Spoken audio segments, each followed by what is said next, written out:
আজকে বানিয়েছি নারকেল দিয়ে সর্ষে দিয়ে পটল, আর সেটা রান্না হওয়া মাত্রই ছেলে আর লোভ সামলাতে পারলো না, বললো মা তুমি বাকি রান্না পরে করো, তুমি আমাকে আগে খেতে দাও, আমার খুব খিদে পেয়েছে। তা খেয়ে বল যে কেমন হয়েছে। তুই তো এটা খুব খেতে পছন্দ করিস। প্রচুর গরম। প্রচুর গরম? হ্যাঁ, তা তো একটু গরম হবে, কারণ এই মাত্র নামালাম।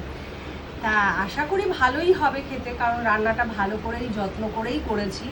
আর তোমরা এই রেসিপিটা আমার প্রোফাইলে নিশ্চয়ই দেখতে পাবে, আমি শেয়ার করেছি। আর রেসিপিটা দেখে তোমাদের কেমন লাগলো সেটাও জানিও কিন্তু। আর খেতে কেমন হয়েছে সেটা বল। দুর্দান্ত।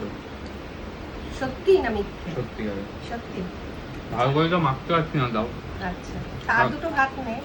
না না, ভালো করে পটল দিয়ে মেখে খেতে ভালো পটল লাগে। দিয়ে? পটল দিয়ে আমি একটা চামচ দেবো? না না, ঠিক আছে, খা। তা যাই হোক, আমি বাকি রান্নাটা শেয়ার করি।